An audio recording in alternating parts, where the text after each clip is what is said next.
Très bien, chers amis. Merci beaucoup d'être avec nous pour cette séance. Nous continuons là où nous avons terminé notre dernière séance en travaillant ces, soi-disant, bonnes raisons, entre guillemets, de garder la souffrance à la place d'instaurer et de nous ouvrir à un magnifique schéma de bonheur inspiré par le Saint-Esprit, inspiré par Jésus, par notre guide. Là où nous étions, il y a 2 séances, il y a 3 séances, nous avons vu qu'il existe différents schémas. Nous avons un schéma de base, qui est le schéma de notre ego. Le Saint-Esprit et Jésus nous invitent toujours vers leur schéma. Ouais. Et quand nous partageons leur schéma, leur point de vue, point de référence pour la réalité, nous allons voir la nature de tous les événements de notre vie, de tous les aspects de notre vie, même les aspects de notre passé, d'une façon complètement différente, d'une façon qui va nous apaiser, qui va nous apporter de la paix. Nous avons vu à quel point ça peut être difficile d'instaurer leur schéma de référence pour la réalité.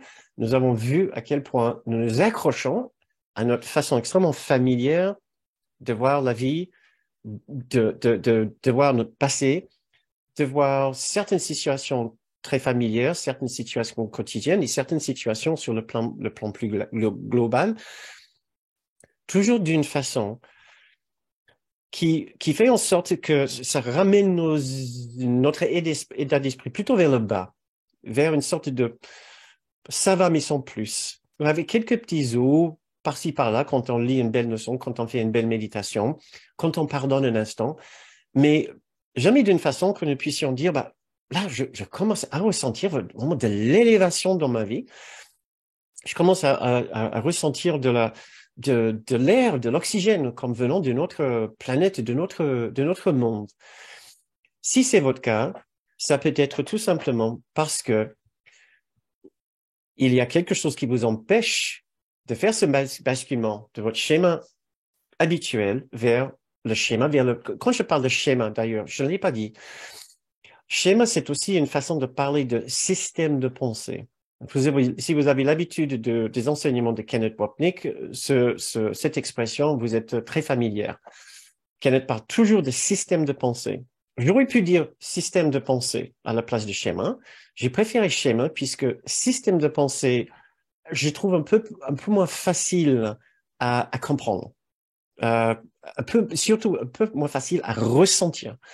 Mais un schéma de pensée, un schéma d'émotion ou d'émouvoir, une façon de ressentir la vie selon nos convictions et nos pensées, un schéma de pensée, je trouvais intuitivement plus facile à exprimer et à comprendre.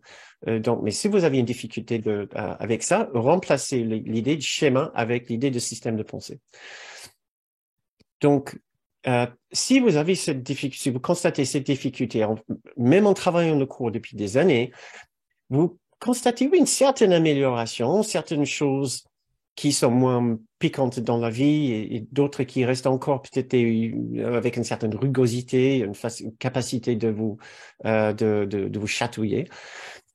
Alors, ou si vous attendez encore plus de la vie, un plus grand sentiment d'élévation et d'inspiration en général, une sorte de sentiment d'être plus proche de Dieu, de l'amour et de la joie, mais vous n'y parvenez pas, c'est sûrement parce que il y a des raisons inconscientes pour lesquelles vous gardez ce schéma de difficulté, ce schéma de morosité, ce schéma de ça va mais sans plus. Et ces raisons restent inconscientes, bien sûr, le temps que nous ne portons pas une lumière dessus. Et c'est ce que nous essayons de faire. Nous avons commencé à faire la dernière séance et c'est ce que nous allons continuer à faire pour cette séance. Nous allons porter un grand phare sur cette question-là. Qu'est-ce que nous gagnons en restant dans notre souffrance? Notre point de départ pour tout ce programme est que la joie et la paix de Dieu sont des présences, sont des forces immuables, sont des forces éternellement présentes et éternellement accessibles dans notre esprit. Si à n'importe quel instant, nous pouvons étendre notre main et les inviter, ces magnifiques qualités, et les toucher des bouts des doigts, et de les ramener dans notre esprit, c'est tel est notre souhait, c'est telle est notre démarche. Nous pouvons le faire. Nous ne le ferons pas. Nous ne le faisons pas et nous ne le ferons pas. Si nous ne le faisons pas, c'est pour une raison. Et c'est ce que nous essayons de faire maintenant, c'est de trouver quelle est notre raison de ne pas lâcher prise de notre schéma, notre façon de ressentir cette sorte de médiocrité dans notre expérience de la vie pour laisser venir une autre magnifique, belle expérience plus élevée de la vie. Quelle est notre raison personnelle? La semaine dernière, nous avons regardé une première possibilité, c'est que vous gardez un certain schéma, un certain niveau de non-bonheur ou de souffrance, d'absence de bonheur, ou un niveau de souffrance pour vous valoriser ou pour vous innocenter. Nous allons regarder 3 autres possibilités ce soir. Et pendant ce programme, nous n'allons pas pouvoir épuiser toutes les possibilités puisque j'en ai compté 7, 8 selon les nuances que vous donnez à les différentes raisons. Mais ça fait déjà pour les séances assez lourdes. Je vais les mentionner en passant, ces autres possibilités, ces autres raisons de garder notre souffrance, mais nous n'allons pas les approfondir. Mais tout cela, j'espère que nous pouvons le faire dans la plus grande légèreté, parce que là, nous touchons vraiment du doigt, c'est le cas de le dire, l'intensité de notre refus du bonheur. Si nous voyons extrêmement clairement la raison pour laquelle nous gardons la souffrance dans notre esprit, nous gardons tristesse, morosité, peine, critique, jugement, colère, etc. dans notre esprit, nous aurons la possibilité de dire, mais enfin, c'est ridicule, c'est absurde. Pourquoi est-ce que je veux me rendre souffrant? Je veux garder cette souffrance et écarter la paix, le bonheur. Bon, nous allons voir. Et curieusement, une partie de notre esprit va dire, oui, en fait, oui, je comprends ça. Oui, en fait, je le fais même un petit peu. Je comprends bien la personne qui veut faire ça. Nous avons tous une raison de ne pas être parfaitement en paix et joyeux. Comment est-ce que je le sais? C'est parce que sinon, vous serez parfaitement en paix, parfaitement dans la joie et le bonheur de Dieu. Parce qu'il n'y a aucun obstacle extérieur. Vous serez tenté de dire peut-être, mais Bernard, tu ne comprends pas ma vie. Tu comprends pas comment je suis. Non, je ne connais pas les spécificités de votre vie, mais je connais la nature de notre vie universelle. Notre vie universelle dans l'ego et notre vie universelle dans le Christ que nous sommes, dans l'esprit juste, dans le grand soi, dans la filialité. Et du fait que dans le Christ en nous, et personne n'est dépourvu du Christ, ça c'est pas possible, toutes ces magnifiques qualités sont présentes à chaque instant. Rien d'extérieur n'a la capacité de les enlever de notre esprit. C'est la base de l'enseignement de Kenneth Wapnick et du cours, bien sûr. Donc, chacun a trouvé sa façon d'expliquer l'absence de joie parfaite et de bonheur parfait dans sa vie. Et cette raison-là sera toujours fausse. Nous allons explorer les vraies raisons pendant cette séance et je vous invite de le faire vraiment dans la plus grande légèreté. Encore, ça risque de ça pourrait être un petit peu dérangeant quand on s'y voit dedans, en train de faire. Mais c'est pour notre bien. Mais c'est justement, cela va nous donner l'opportunité de voir un comportement assez maladroit que nous avons gardé peut-être déjà assez longtemps. Et ça va nous permettre d'enfin nous pardonner pour ces différentes bêtises, pour cette façon pas très intelligente de faire, pas très intelligent pour nous, et pas très bienveillant envers les autres. Ça nous donnerait l'opportunité d'en lâcher prise et dire, ben, enfin, peut-être j'ai plus besoin de faire comme ça. Donc, voilà. Mais préparons-nous d'abord ce soir avec une petite méditation qui est un petit peu notre méditation de base pour ces séances. Donc, si je peux vous inviter à fermer les yeux, ça sera juste une petite méditation de 2 minutes, le temps qu'on se pose ici, qu'on ouvre cette belle parenthèse dans notre journée. Donc, si vous avez envie de fermer les yeux, si cela vous aide, ou juste baissez votre regard et commencez maintenant à être plus conscient de votre respiration, la lenteur de votre respiration,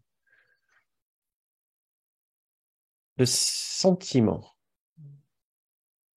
qui accompagne votre respiration. Nous allons essayer d'apaiser ce sentiment au fur et à mesure que nous nous accompagnons dans cet acte si généreux de respiration. Nous nous accompagnons tout doucement vers une sorte de silence intérieur.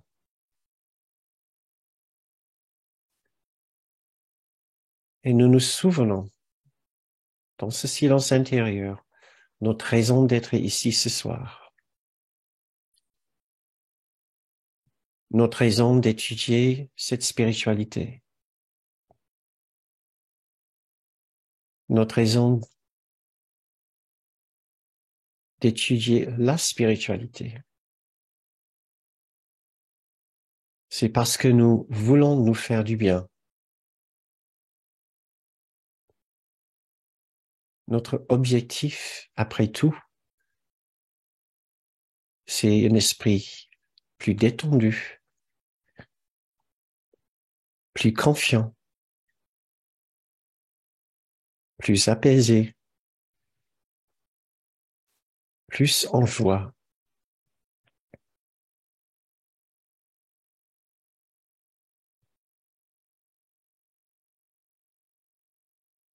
Et nous avons droit à ce bonheur et à cette joie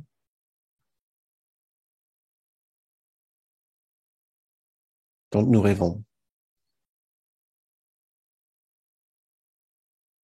Je vais vous lire juste les titres de quelques leçons du cours qui parlent très clairement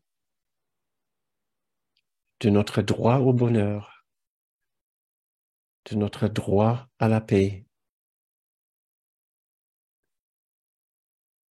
de notre droit à un profond sentiment de sécurité.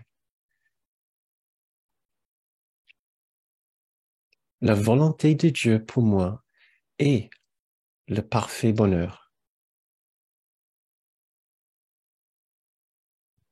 Essayons de ressentir la vérité et la profondeur de ces idées. Essayons de les appliquer à notre esprit pour qu'elles fassent leur travail magnifique de transformation de notre esprit. Dieu, étant amour, est aussi bonheur.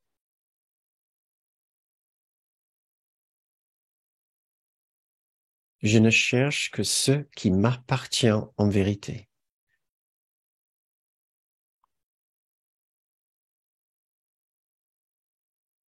Vous pouvez répéter l'idée pour vous-même pour l'ancrer davantage dans votre esprit. Je ne cherche que ce qui m'appartient en vérité. Que je sois calme et que j'écoute la vérité. Que je sois calme et que j'écoute la vérité.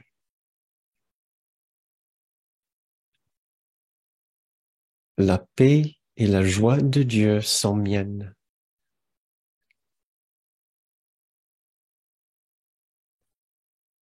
La paix et la joie de Dieu sont miennes.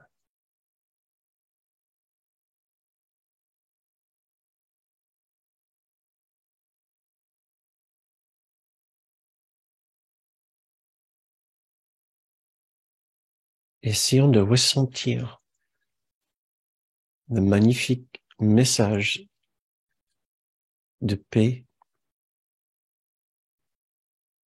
et de bonheur dans ces mots.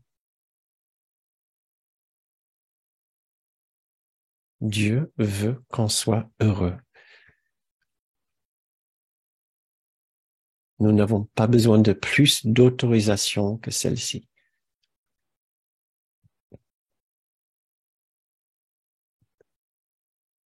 Très bien. Maintenant, ouvrons les yeux pour continuer notre séance.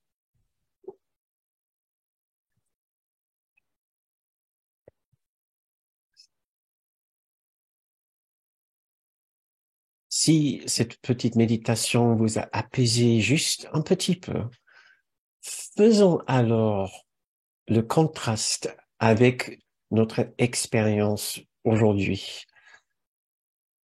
Si vous ressentez une différence en faisant cette méditation, en étant ici ce soir, avec la façon dont vous étiez toute la journée, ce matin, midi et en cet après-midi, alors constatons que oui, voilà, cette journée, je n'étais pas vraiment dans une paix aussi profonde que juste à ce moment-là, ce soir, en faisant cette méditation. Nous voulons que nos jours se déroulent d'une façon aussi tranquille qu'une belle méditation. Ça ne veut pas dire que nous sommes toujours au ralenti, comme nous sommes en faisant une méditation. Il est bien possible d'être dans une activité dans la vie ordinaire, tout en étant calme et méditatif à l'intérieur. Nous voulons être en paix, nous voulons avoir l'esprit détendu en accomplissant nos tâches habituelles et quotidiennes et professionnelles. Et c'est bien possible, c'est notre objectif. Pour commencer notre séance ce soir, d'abord juste quelques petits points par rapport à ce que nous sommes en train de faire pour nous reguider au cas où il y a quelques personnes qui se sont posées des questions. C'est suite à notre dernière séance que je me suis dit, ça m'a fait penser, il y a quelques petits points qu'il faut que je rectifie au cas où. Tout d'abord, j'ai vu qu'un bon nombre de personnes avaient répondu qu'ils étaient prêts à accepter ce grand bonheur maintenant. Je suis ravi que c'était votre réponse. Je voudrais que ça soit la réponse pour nous tous, juste pour nous mettre un petit peu la puce à l'oreille. Si nous n'y sommes pas encore, c'est parce qu'une partie de notre esprit n'est pas encore prêt. Nous nous disons prêts, mais force est de constater que ça peut pas être le cas parce que nous n'y sommes pas encore et qu'il n'y a aucun obstacle ou barrière extérieure qui nous empêche.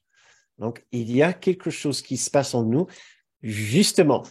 C'est pour ça que nous assistons à ces séances pour essayer de comprendre ce que c'est ces barrières. Notre façon de faire ordinairement, et nous devons nous en méfier, c'est que nous voulons un peu de bonheur, oui, tout à fait, mais pas un bonheur total, pas encore. Voilà. Donc, constatons que quand, dans une journée, quand nous avons une opportunité de nous rendre plus heureux en baissant le niveau de jugement, en s'intériorisant un petit peu, quand on entend les infos à la radio et ils commencent à parler de toutes sortes de problèmes, et nous ne faisons pas ce petit basculement à l'intérieur pour trouver notre sanctuaire intérieur. Nous nous empêchons de le faire et nous allons dans le sens des journalistes pour penser à différentes difficultés ou points de conflit social. En ce moment, ce n'est pas difficile. Donc, et constatant qu'effectivement, je vois ma façon de faire ordinairement, c'est d'essayer de mélanger un peu de bonheur avec un peu de malheur, mais de jamais lever le niveau de mon bonheur et de le défendre. Voilà. Curieux. Voilà. Donc, nous voulons juste être attentifs à ça. Nous voulons aussi nous souvenir ceci n'est pas un programme pour imposer le bonheur sur un esprit qui ne veut pas le bonheur. Je ne voudrais pas je ne voudrais que personne ne ressente la moindre pression d'être heureux, de prétendre d'être heureux ou de gommer la moindre difficulté ou de malheur ou de tristesse ou de prendre de colère ou de blessure. Le bonheur que nous cherchons, la joie, la paix que nous cherchons sont des invitations du cœur, sont des invitations venant de Jésus, du Christ, de notre propre grand soi. Et nous devons les traiter ainsi, comme si nous essayons d'accepter une invitation. Il y a quelque chose qui semble nous empêcher. Une partie de nous voudrait bien l'accepter, et il y a une partie de nous semble hésiter d'accepter cette invitation. Mais jamais avec l'idée que nous ne sommes pas une bonne personne, nous ne sommes pas un bon étudiant du cours. Si nous n'y arrivons pas, je sais ce que je suis censé faire, je n'arrive pas à le faire, je suis encore plus frustré. Et surtout, je suis bien capable de me critiquer, d'être nul, d'avoir trop d'obstacles, trop de réservations, trop de résistance. Certainement, si vous pouvez ralentir cette façon de faire et juste penser au bonheur et à la joie, à la paix comme des simples invitations, des simples possibilités pour éviter de nous critiquer pour notre difficulté de leur ouvrir la porte. Si notre porte n'est pas entièrement ouverte, c'est pour une raison. À la fin de notre raison, c'est tout simplement la peur. Comme Kenneth nous disait pendant 30 ans, c'est juste notre peur d'ouvrir cette porte. Et comme son collègue Bob Draper, vous ne connaissez pas parce que c'était un autre professeur du cours qui travaillait pour son institut, pour le Foundation, pour l'Institut de formation de Québec, Bob Draper qui disait « Nous pouvons avancer uniquement à la vitesse que notre peur nous permet de faire. » J'ai beaucoup aimé ça. C'est bien déculpabilisant. Nous pouvons avancer uniquement à la vitesse que notre peur nous permet de faire. Donc, gardons ça en tête si jamais vous ressentez la moindre pression d'aller plus vite. C'est juste notre peur qui nous empêche. Et qu'est-ce que nous faisons encore quand on a peur? On essaie de prendre ce petit enfant dans ses bras et de lui dire « Tiens, il n'y a rien à craindre, il n'y a rien à craindre. » C'est ce que nous allons essayer de faire avec nous-mêmes. Dernièrement, si jamais vous avez une vraie difficulté qui vous empêche d'être heureux, peut-être le cours n'est pas la façon de le résoudre. Peut-être vous avez entièrement le droit de rechercher une aide classique avec un thérapeute et peut-être c'est exactement ce qu'il vous faut si vous avez besoin de parler de votre difficulté. Donc, si vous trouvez que votre difficulté résiste à toutes ces différentes méthodes, n'hésitez pas à aller chercher de l'aide à des professionnels. N'insistez pas sur ce programme pour vous aider. Si vous avez l'impression de buter et surtout si vous avez l'impression que cela crée encore plus de pression pour vous qu'autre chose, puisque vous n'y arrivez pas et en plus maintenant vous rajoutez de la critique et de la culpabilité du fait que vous n'y arrivez pas. Ça serait vraiment trop dommage. Je suis tombé dans cette piège assez de fois pour vous dire que ça n'a aucun sens d'utiliser le cours pour rajouter de la culpabilité. Ce cours dont l'objectif est simplement de nous aider à faire disparaître la culpabilité. Donc, voilà. Et maintenant, tournons-nous vers nos entre guillemets, bonnes raisons de ne pas nous débarrasser de la souffrance, nos bonnes raisons de ne pas accepter nos schémas de bonheur inspirés par le Saint-Esprit. La dernière fois, comme je vous ai dit, c'était pour nous valoriser et nous innocenter. Cette fois-ci, dans la première partie de soirée, nous allons regarder notre désir de garder notre schéma de souffrance, de garder notre souffrance pour nous protéger de notre culpabilité. Pour nous protéger de notre culpabilité. Dernière fois, la semaine dernière, c'était pour renforcer notre innocence. Cette fois-ci, c'est pour nous protéger de notre culpabilité, plutôt pour projeter notre culpabilité. C'est-à-dire notre démarche ici, c'est de garder, notre façon de faire ici, c'est de ne pas vouloir lâcher prise de notre souffrance, ou plutôt une façon de le renforcer notre souffrance, c'est de le garder dans un objectif de culpabiliser d'autres personnes, de blâmer d'autres personnes, d'accuser d'autres personnes pour que les fautes d'autres personnes soient assez évidentes à vos yeux ou de préférence aux yeux d'autres personnes. Le message ici pour chacun est, tant que je souffre, les autres sont plus coupables que moi. Le problème de la séparation reste chez eux. On ne le voit pas chez moi dans ma propre culpabilité. Donc, nous allons devoir explorer un petit peu cet aspect de notre ego. Donc, comme je vous ai dit en début de soirée, ce n'est pas forcément un aspect dont on est très fier. Ce n'est pas un aspect glorieux. Nous aimerions bien que ça n'existe pas. Malheureusement, ça existe en chacun. Dès l'instant que vous avez le moindre jugement qui est accompagné par un petit pincement de frustration, d'impatience, de tristesse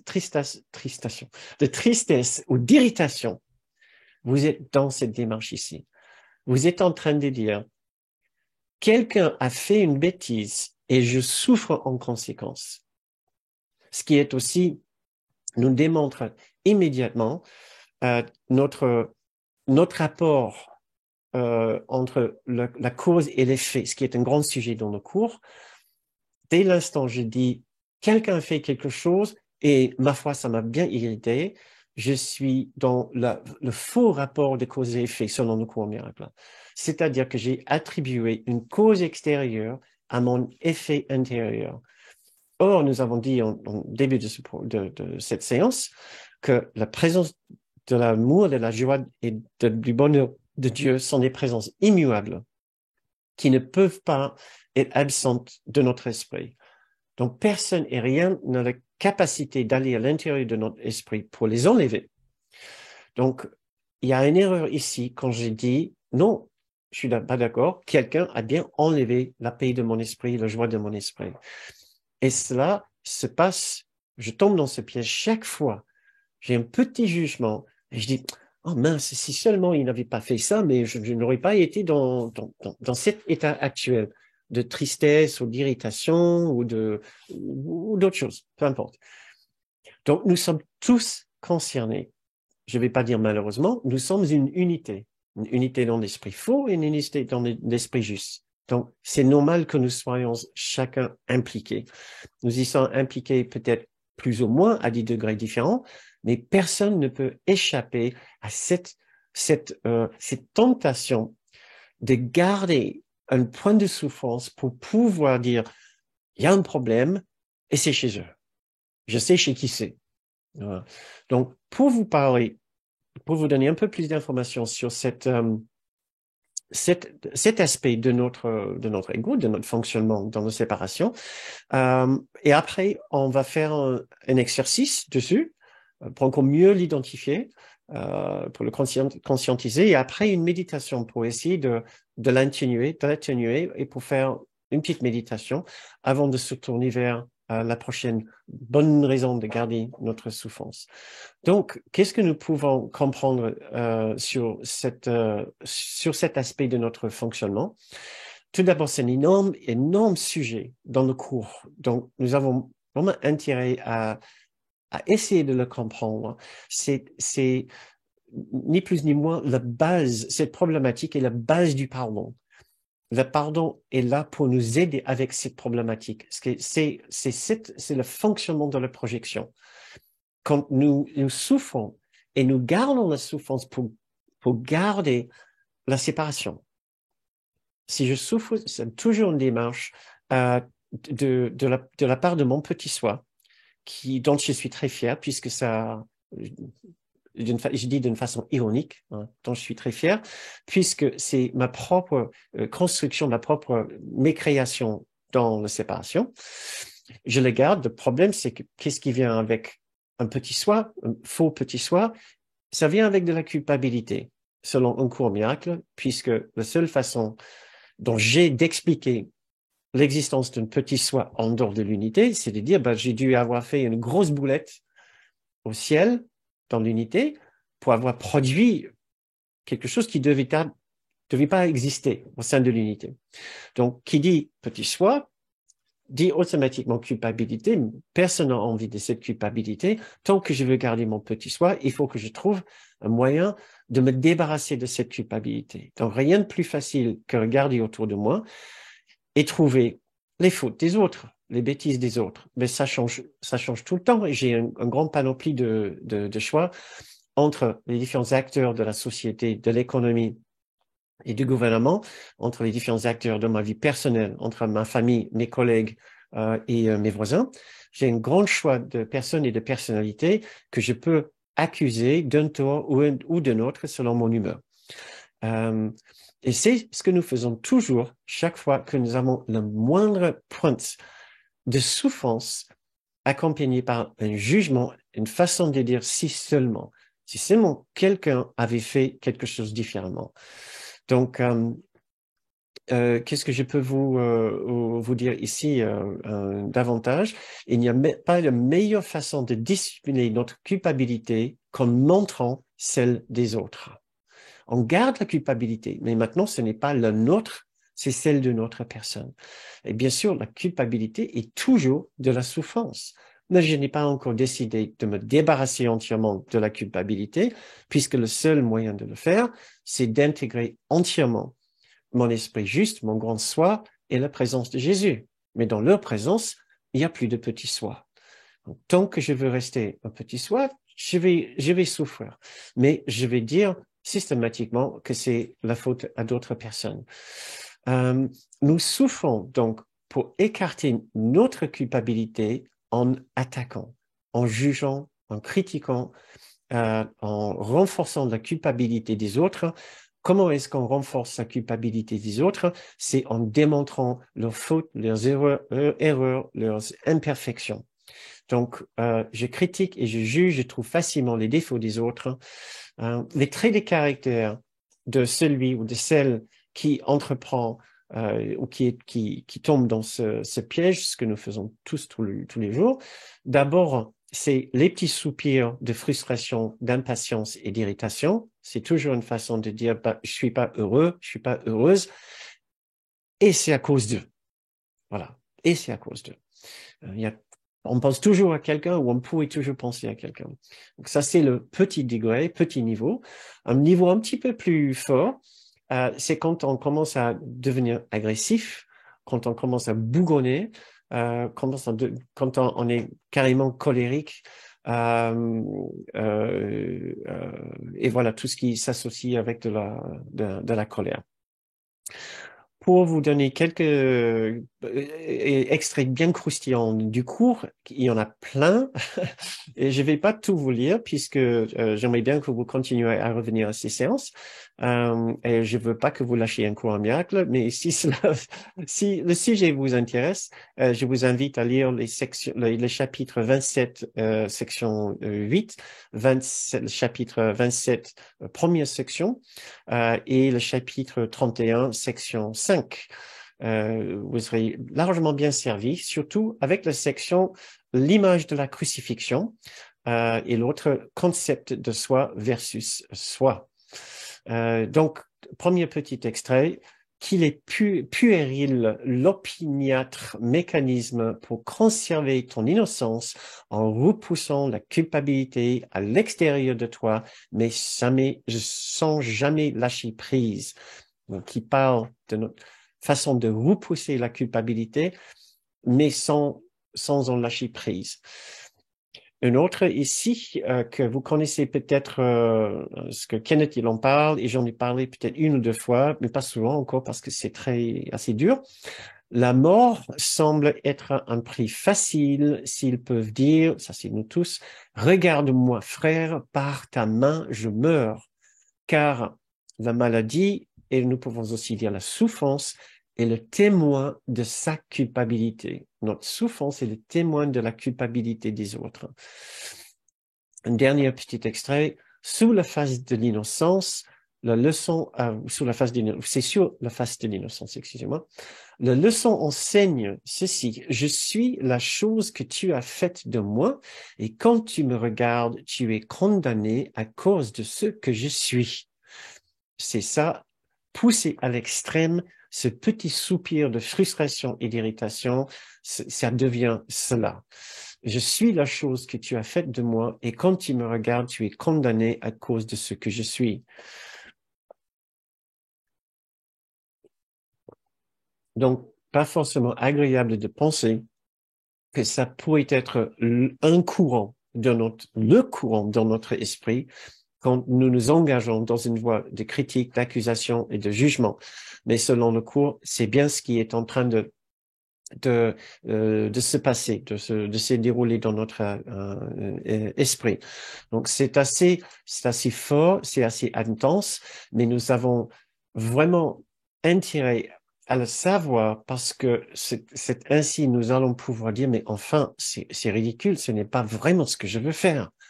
Tout l'objectif de ces séances où nous portons ce grand phare, cette grande lampe sur ces aspects tellement obscurs de l'ego, c'est que nous aurons une chance dans l'avenir de dire, mais enfin, je suis tombé encore exactement dans ce piège dont nous avons parlé l'autre jour pendant la séance.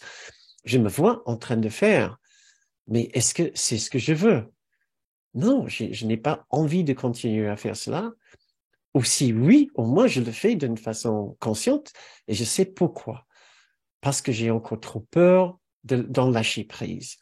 Donc maintenant, pour cet exercice, je vous invite juste à réfléchir pour vous-même. Encore si vous êtes regardez en replay, je vous invite à être aussi attentif que les personnes qui sont ici ce soir. C'est vraiment ici où nous avons une chance de faire une transformation de notre esprit. Si vous avez envie de mettre un petit commentaire, ça sera avec plaisir. Je peux pas dire si je vais avoir le temps de tout lire ce soir, mais voilà les petites questions que j'ai envie de vous poser dans l'objectif de vous donner une opportunité d'enlever les couches d'inconscience et de voir quel est votre véritable fonctionnement. Donc, première petite question. Tout d'abord, la déclaration. Tant que je souffre, les autres sont plus coupables que moi. Le problème est chez eux. Tant que je souffre, les autres sont d'une façon ou d'une autre culpabilisés et pointés du doigt. Est-ce que vous vous trouvez souvent, de temps en temps, dans ce genre de situation où vous gardez un peu de souffrance ou beaucoup de souffrance pour prouver les imperfections, les défauts et les fautes des autres?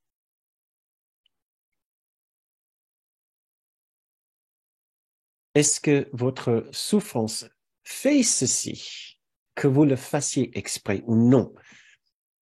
Est-ce que votre souffrance fait en sorte de prouver les imperfections, des défauts et les fautes des autres, que vous le fassiez exprès ou non?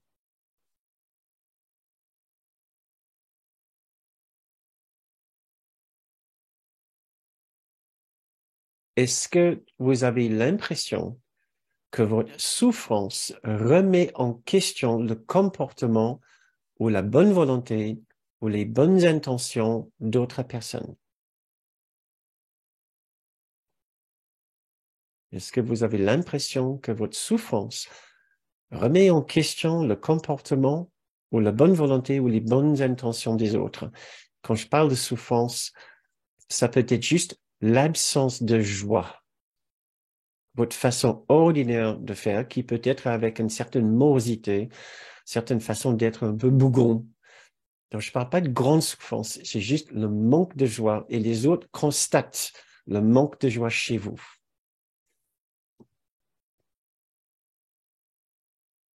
Le fait que vous ne soyez pas entièrement en paix, joyeux et heureux, est-ce que cela implique la faute ou la responsabilité d'autres personnes?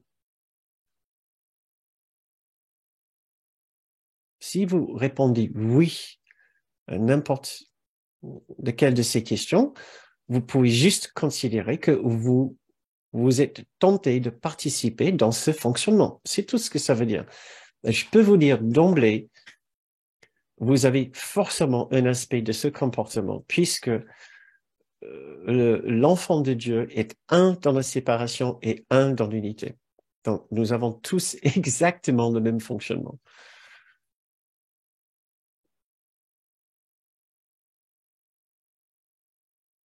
Est-ce que d'autres personnes peuvent se culpabiliser du fait que vous n'êtes pas heureux?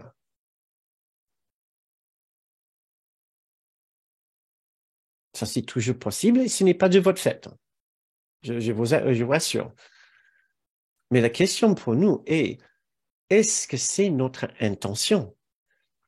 Je répète la première question. Est-ce que d'autres personnes peuvent se culpabiliser du fait que vous n'êtes pas heureux? Est-ce que c'est votre intention?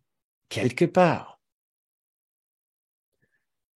Si ce n'est pas votre intention exprès, est-ce que vous pouvez dire que cela vous fait un peu plaisir quand même que les autres se culpabilisent de vous voir souffrant?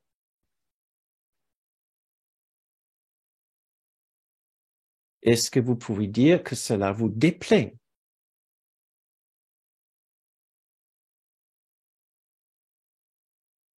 Ou est-ce que vous préférez nettement que les autres ne se culpabilisent pas un seul instant en vous regardant souffrir?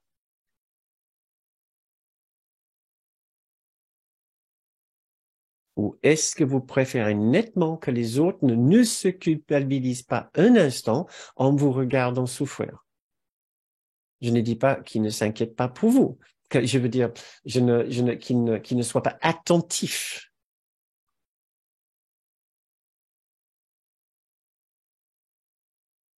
Qu'est-ce que cela vous ferait si les autres ne se remettaient pas en question en vous regardant souffrir? Qu'est-ce que cela vous ferait si les autres ne se remettaient pas en question en vous regardant souffrir?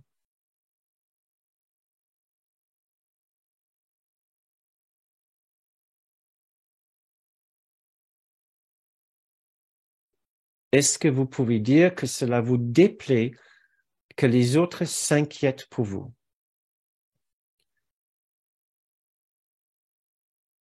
Est-ce que vous pouvez dire que cela vous déplaît que les autres s'inquiètent pour vous? Si vous ressentez un petit instant de « Ah oui, ça me fait plaisir » que les autres soient dérangés, nous sommes un peu dans cette démarche quand même. Vous êtes une cause de leur dérangement. Quelque part, ça met l'accent de la faute, de la responsabilité pour eux, et eux, ils se demandent, mais qu'est-ce que je peux faire pour soulager votre souffrance? Il y a rien que nous détestons de plus que de nous sentir culpabilisés en voyant une autre personne souffrir. Et si nous ne faisons pas attention, nous allons nous servir de ce fonctionnement chez les autres pour, pour attirer l'attention, mais plus encore pour délester un peu de notre mal-être sur eux. Nous aimons bien les voir un peu inconfortables à notre place. Maintenant, je vais essayer. Ça, c'est la fin de mes questions pour cet exercice. Sauf que j'ai la dernière question, excusez-moi. C'est tout simplement sur une échelle de 1 à 10. Dans quelle mesure est-ce que cela explique votre souffrance, un aspect de votre souffrance? Dans quelle mesure est-ce que vous vous voyez dans ce fonctionnement? 1 égale non, je ne me présente pas souvent comme ça ne s'applique pas à moi. 10, c'est le maximum. Oui, ça me correspond bien. Je peux souvent me présenter comme ça. Je peux souvent garder un point de souffrance euh, qui corresponde à cette démarche. Donc, si vous avez envie encore de participer ici, je vais essayer de rattraper quelques-uns de vos commentaires qui ont été nombreux là.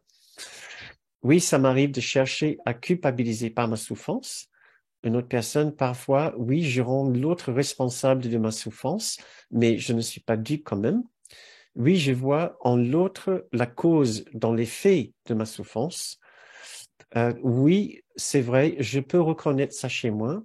J'ai envie de danser et pourtant, je ne laisse pas souvent le faire. D'accord. Je me sentirais inexistante D'accord. Je ne, ah oui, par rapport à une certaine question, oui. Je ne peux être responsable que de moi. Merci, Guy. Oui, ça me dérange de ne pas constater chez eux un peu d'empathie par rapport à ma souffrance, ou celle de quelqu'un d'autre dont je suis témoin. Hmm. Quelque part, si les autres se culpabilisent, cela me donne une certaine importance. Je me sens reconnu, aimé. Je ne me sens pas reconnu dans ma souffrance. D'accord? Très bien. De souffrir, j'ai l'impression que ça leur fait une leçon. Tiens, tu vois ce que tu as fait. Je peux compter sur toi, Inès. Merci, c'est parfait. Euh, je suis consciente que je suis la seule responsable de ma souffrance, mais j'aime l'empathie des autres. Ouais. Je voudrais faire partager ma souffrance en le communiquant aux autres. Oui, est-ce que vous prenez le téléphone pour vite parler de votre souffrance aux autres? Pas forcément dans le but vraiment de l'apaiser. Euh, oui, si quelqu'un s'occupe de ma souffrance, je trouve une reconnaissance et assez vite agacé car ça ne me comble pas. Ah, très perspicace, merci. Donc, pour ce qui sont les chiffres, j'ai un 2, 10, 6, hein, pas beaucoup de chiffres ici. 3, entre 3 et 5, 7, 5, 6. Merci. Je ne suis responsable, oui. Dans certaines relations, je ne veux pas montrer de joie pour ne pas faire en plus plaisir aux autres qui n'ont rien apparemment à faire, mais les sentir un peu inconfortables fait un peu plaisir. D'accord, c'est génial. Excellent, très bien. Préparons-nous maintenant pour une petite méditation. Nous allons essayer de faire un peu plus vite, comme d'habitude. Ces sujets sont assez profonds, c'est difficile de les faire rapidement. Euh, Nous allons essayer de faire une petite méditation, par la suite couvrir au moins un autre sujet avant déjà de terminer notre séance ce soir. Donc voilà, reposons-nous quelques instants en méditation, juste le temps d'essayer de calmer notre esprit bien agité maintenant, et de retrouver un moyen de désamorcer cette façon de faire et de nous laisser un message très fort et très apaisant qui peut nous mettre sur une autre voie, cette fois-ci, une voie qui nous aidera à éviter de tomber dans ce piège la prochaine fois. Ou au moins, si nous sommes dans le piège la prochaine fois, nous saurons mieux ce qu'il faut faire. Donc, essayons de retrouver notre calme intérieur, cet endroit de grande sagesse et de silence dans notre sanctuaire intérieur. Et maintenant, essayons d'écouter ces paroles et essayons de les laisser entrer dans notre esprit comme une sorte de nouvelle vérité. Je vois ce jeu et je vois que le fait de le jouer ne me rend pas heureux. Au contraire, cette façon de souffrir pour mettre la responsabilité sur d'autres personnes entretient le malheur chez moi. Donc, je pense que je dois souffrir pour prouver les fautes d'une autre personne. Je ne peux pas possiblement connaître la légèreté, le bonheur et la joie.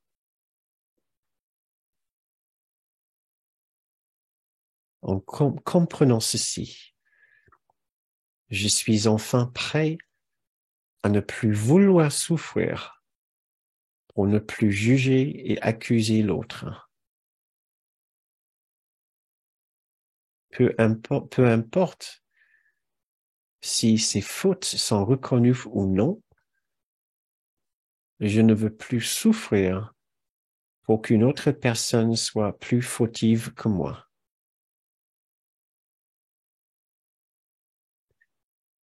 Je suis prêt à accepter la fin de ma souffrance.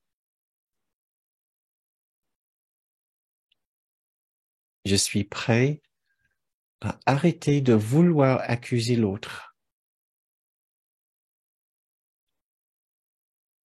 Je suis prêt à être heureux. Je suis prêt à accepter la légèreté, la lumière et la joie de Dieu. Dieu aime et son amour guérit tous les maux et toutes les souffrances.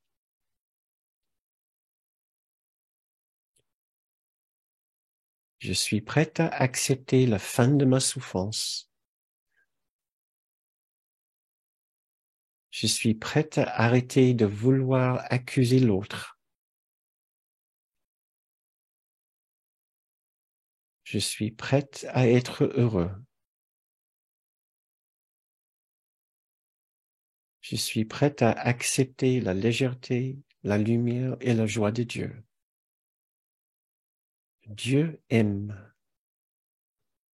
et son amour guérit tous les maux et toutes les souffrances.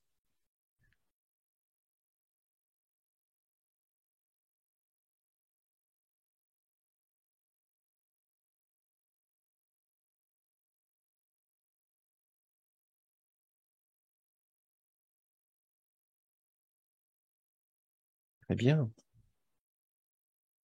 Continuons. Maintenant,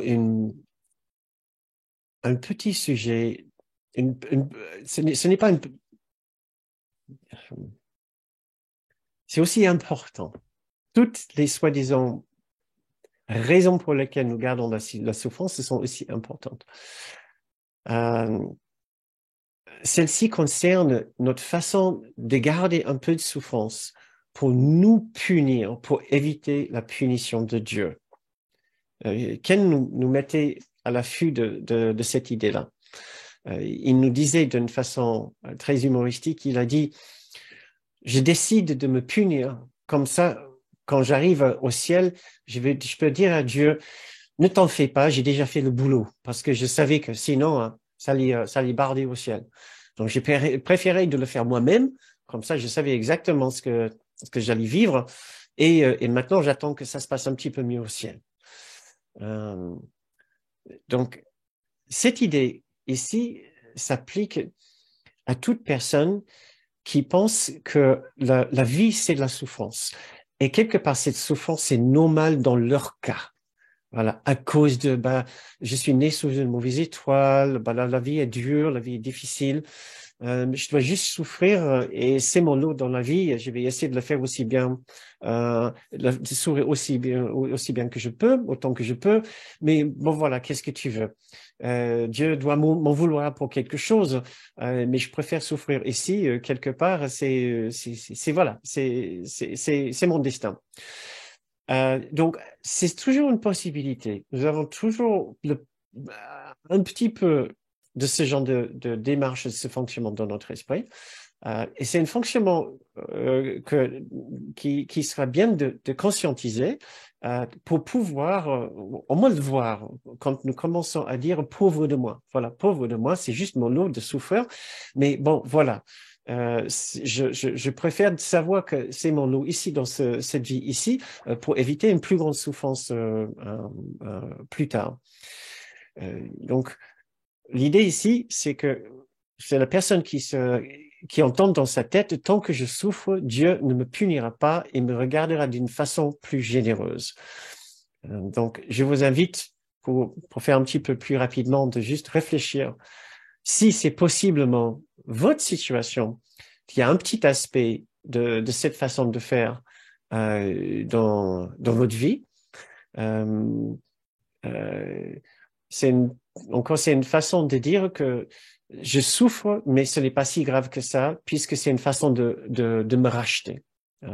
Ma souffrance rachète ma culpabilité. Donc, comme ça, ma punition sera atténuée quand j'arrive au ciel. Je ne cherche pas à prouver mon innocence, comme dans la première raison. Je veux juste souffrir maintenant pour que ça soit fait une fois de bon. Et on n'en parlera plus. Je me serai racheté. Donc, on dit avec un petit pointe d'humour. Pourtant, les manifestations de ce genre de comportement peuvent être vraiment tragiques dans la vie. Encore si la personne qui pense que ça n'ira jamais bien de toute façon à cause de, voilà, c'est mon lot dans la vie. Je vais devoir souffrir, soit physiquement, financièrement, professionnellement ou dans des relations. Dieu doit m'en vouloir, c'est comme ça. Et ça serait terriblement dommage si nous entretenons ce genre d'idées, parce que c'est vraiment pas nécessaire. Comme nous avons vu avec notre première méditation ce soir, Dieu voudrait, la volonté de Dieu pour nous est le parfait bonheur.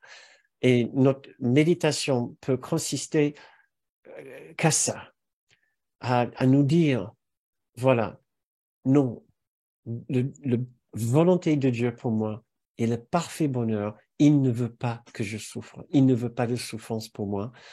Ça, c'est une ancienne idée de l'ego, une idée très forte, soit, mais nous pouvons le contrer.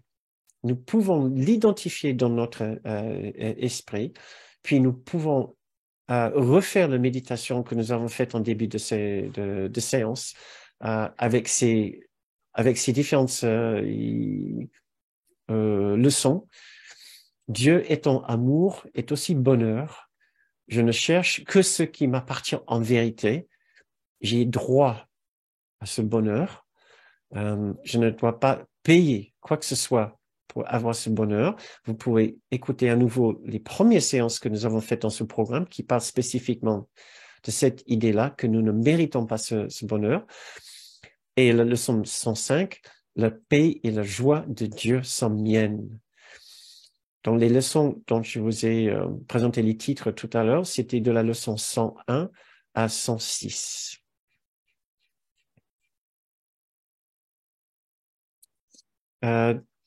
Maintenant, nous n'avons pas le temps de faire le troisième, que nous pouvons commencer notre prochaine séance avec cette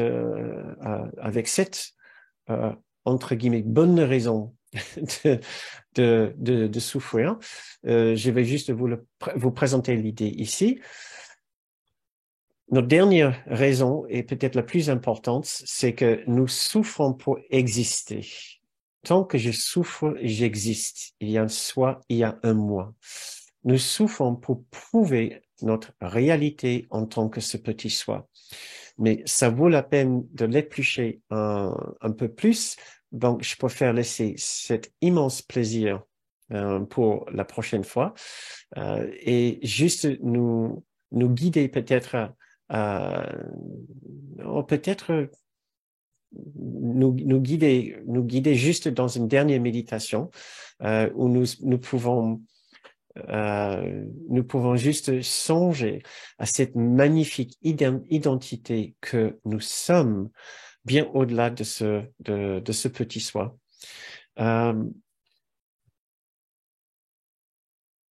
Pour vous donner juste une petite idée que vous pouvez commencer à songer cette semaine.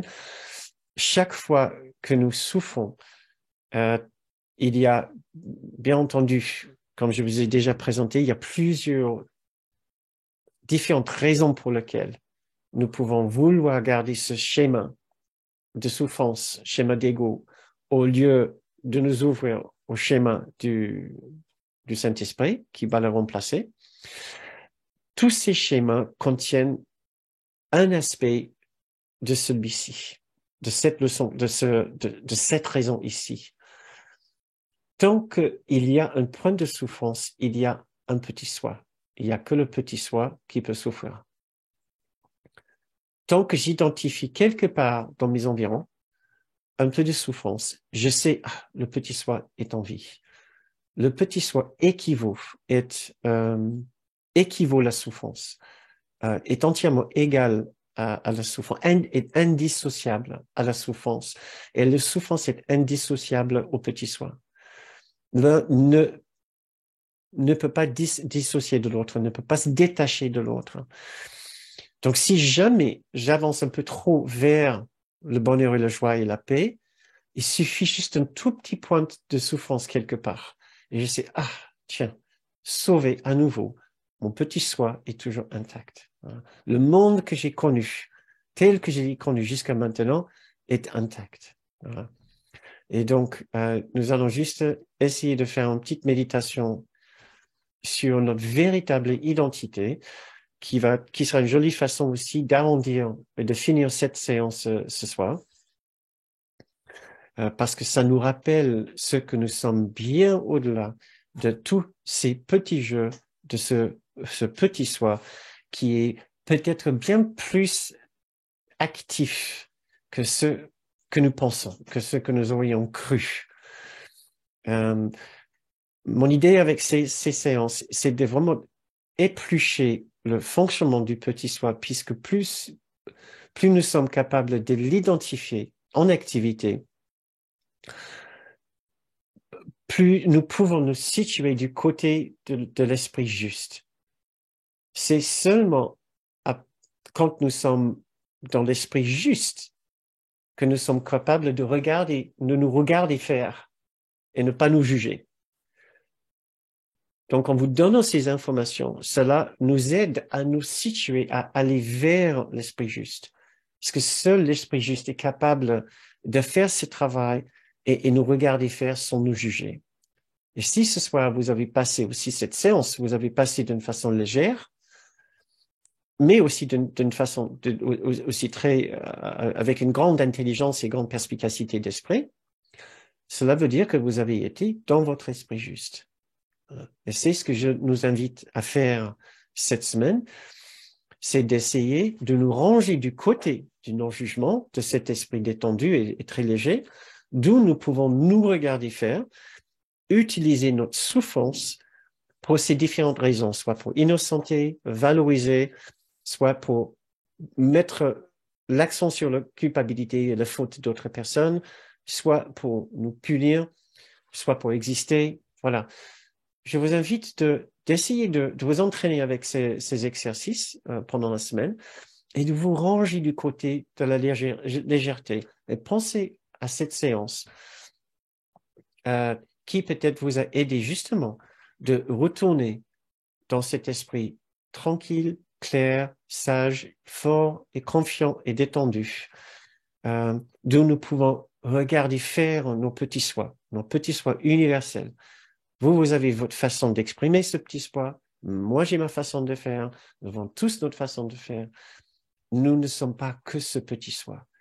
Et voilà, en écoutant cette leçon 95, certains paragraphes de la leçon 95, pour notre méditation finale ce soir, j'espère que ça va vous rappeler de ce que vous êtes en réalité, de ce que nous sommes tous en réalité.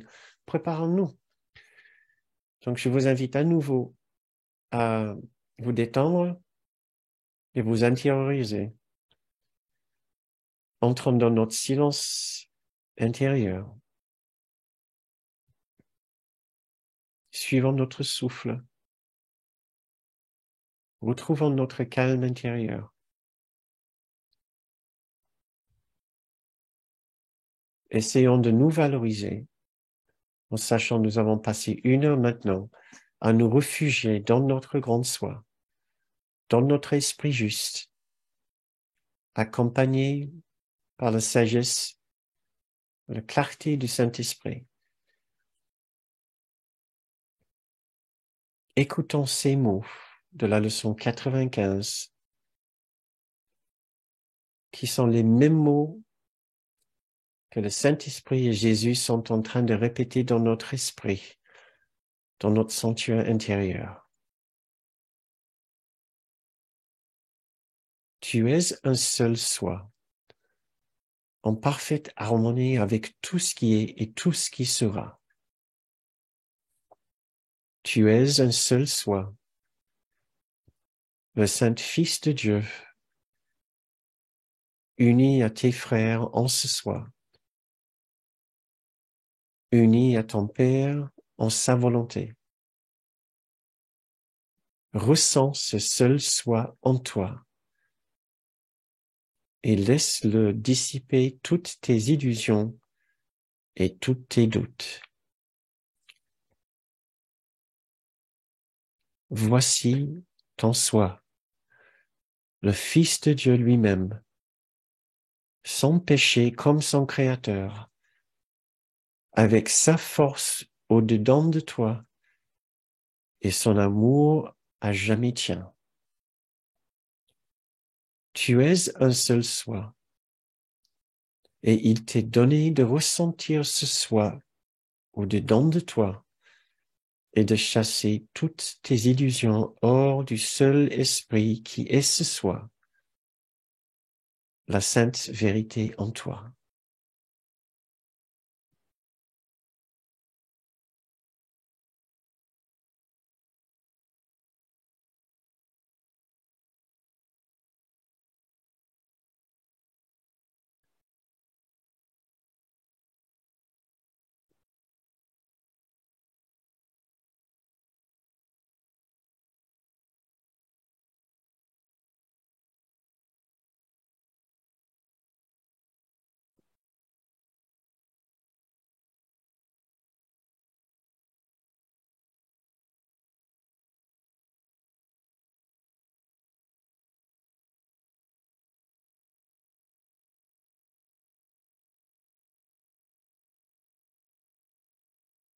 Très bien.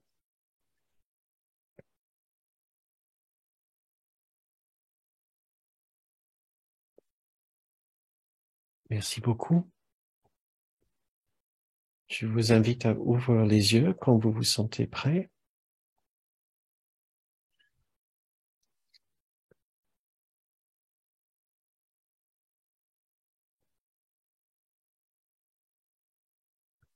C'est la fin de cette méditation, la fin de notre séance. Je vous remercie de votre participation ce soir. Il reste quelques minutes pour échanger avec vous si vous avez envie d'échanger avec nous, avec moi. Pour le rappel, vous savez peut-être bien maintenant comment ça fonctionne au niveau de la, de l'organisation de ces séances. Nous pouvons le faire uniquement grâce à votre participation. Sans vous, sans votre participation, ces séances auraient arrêté d'exister il y a déjà longtemps. Si vous appréciez ces séances, que vous êtes ici ce soir ou que vous regardez en replay, nous sommes bien reconnaissants de vos contributions qui sont pour nous une façon d'entrer dans un échange avec vous. Nous essayons de donner de notre côté de ce que nous pouvons donner. Et d'ici, de votre côté, vous pouvez aussi participer dans cet échange. Ça sera avec le plus grand plaisir que nous allons continuer dans cette belle relation de collaboration et d'échange avec vous. C'est assez unique cette façon de faire. C'est assez unique cette opportunité de pouvoir présenter ces enseignements d'une façon gratuite pour qui a besoin de participer gratuitement. Mais si vous n'avez pas besoin de participer gratuitement, si vous avez les moyens de participer et de payer, de donner quelque chose pour ces séances, je vous encourage de le faire. Aussi pour vous, pour entrer dans cet échange et pour savoir aussi que vous valorisez ces enseignements. Je vous remercie d'avance. Vous pouvez faire vos contributions en allant sur notre site bernardgroom.com où vous trouverez l'onglet contribution. Merci beaucoup. Super. Donc, merci pour vos remerciements. Et je vois que Patricia a mis le lien pour les dons. Merci. Super. Oui, encore, comme je vous ai dit, pas forcément des sujets hyper faciles. Dites-moi si vous avez trouvé doigt dans le nez, sans problème, sans difficulté, ou est-ce que si ça vous a chatouillé, si vous avez trouvé un petit peu difficile, si vous vous êtes bien vu dans ces différents scénarios, nous y sommes quelque part. Sincèrement, si vous n'êtes pas dans la magnifique paix et joie de Dieu tous les instants de la journée, comme j'ai vu quelqu'un être, je n'aurais pas cru de mes yeux, je n'aurais pas cru, sauf que je l'ai vu de mes yeux. Et j'ai entendu parler d'autres personnes, voilà, qui sont dans cette incroyable paix et joie tout le temps. Si ce n'est pas votre cas, vous recelez quelque part une raison de ne pas l'être. Et ça nous incombe. Ça nous ferait le plus de bien de savoir quelle est ma raison, ouais, de résister, d'hésiter, de ne pas vouloir franchir d'aller de l'autre côté, franchir le seuil et d'aller de l'autre côté et dire, mais enfin, j'ai envie de me débarrasser de ce sentiment de lourdeur et de panique et de peur et d'injustice et de blessure et de morosité et de tristesse et de culpabilité et d'irritation et d'impatience et sensibilité, à vulnérabilité, susceptibilité. C'est fatigant d'être un ego. C'est fatigant d'être un petit soi. Mettons tout ça de côté. Et si on décidait ensemble de mettre tout ça derrière nous et dire, bah basta, allez, ça suffit maintenant. Je crois que c'était le dernier, avant-dernier stage de Kenneth. Il avait lancé cette idée, stop the baby business. Arrêtez avec ces jeux d'enfants. Cette façon puérienne de faire. Il disait à tout le monde. Il ne savait même pas qu'il était malade. Il commençait à dire, non, mais enfin, stop with the baby business. Arrêtez ce jeu de bébé maintenant. Ouais. À continuer à être critique, bougon, sensible, vulnérable, ceci, cela.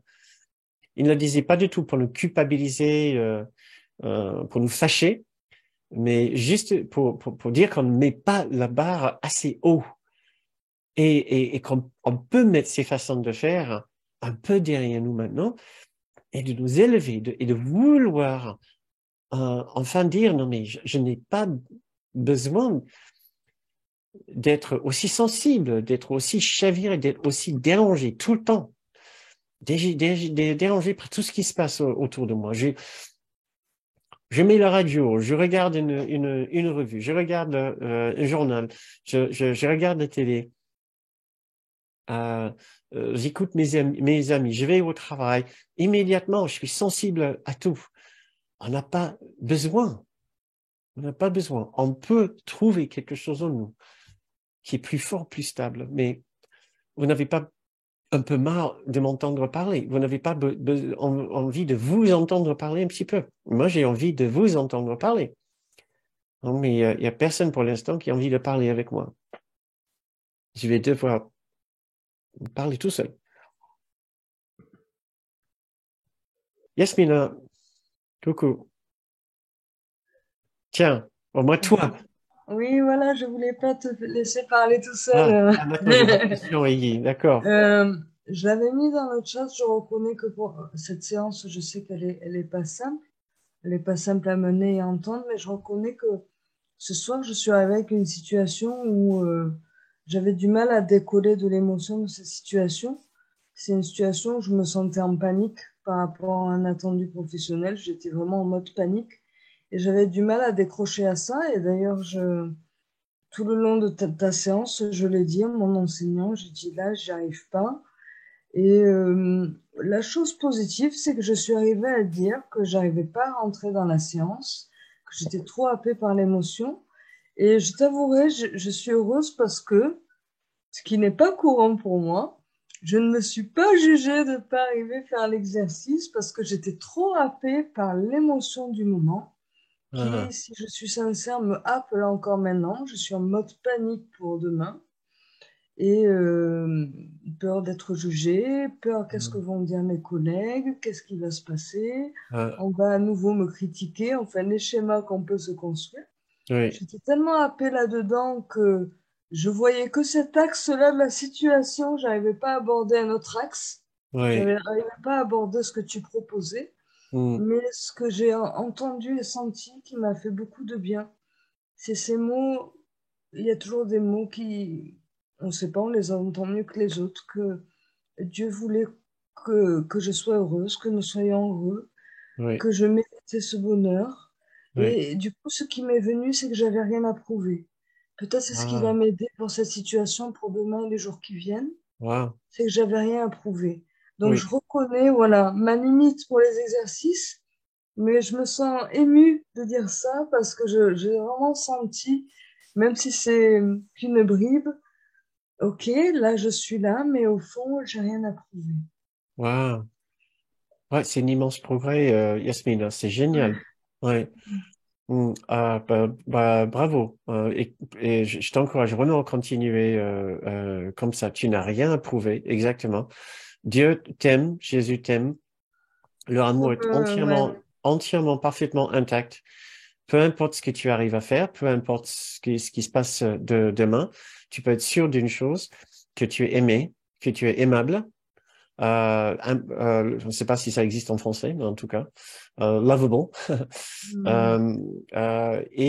Tu mérites toujours leur amour. Si tu fais bien, si tu fais pas bien, si tu fais à la hauteur de tes attentes et des attentes des autres, ce n'est pas grave. Ce, le- ce qui est essentiel est déjà intact et ne peut pas bouger. Et j'ai l'impression que tu l'as vu et c'est magnifique. Ouais, Mais génial. en tout cas, je reconnais que quelque part, c'est un peu bouleversant quand tu me dis encore, ça me bouleverse. En même temps, ça m'étonne toujours quand tu me dis que tu m'aimes et que Jésus m'aime. Il y a toujours le même «Ah bon?» Il y a toujours un peu la même Ah bon? Quelqu'un peut m'aimer? «Oui, moi?» Je reconnais il y a Euh, toujours un peu de bouleversement en moi, mais j'ai encore C'est besoin de l'entendre, je c'est crois. étrange, non? C'est étrange quand on dit qu'on nous aime et qu'on est aimé et on peut être aimé et on voit la différence. Ça veut dire que tous les jours, je ne le crois pas, je suis pas en train de vivre ça, je vis autre chose. Et ce que je vis, c'est le message inverse. Mais non. Sinon, pourquoi est-ce que ça m'étonne autant quand on me le dit? C'est parce que c'est presque une surprise.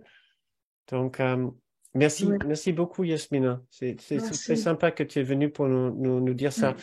J'ai vu qu'il y avait Christian et Guy, et après, il y a Chantal, donc je vais essayer de voir vite. Christian?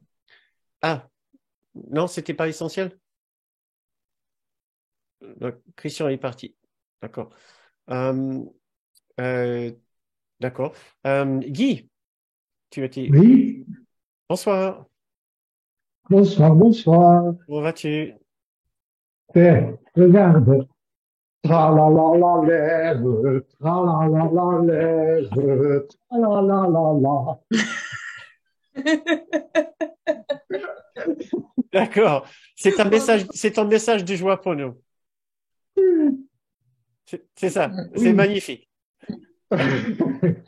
Merci. J'ai l'impression que tu vas bien. Oui, ça va, ça va.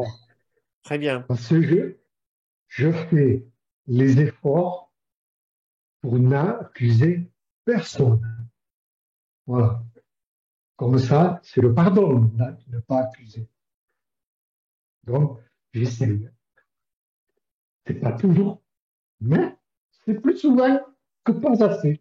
Ah, c'est génial. C'est super.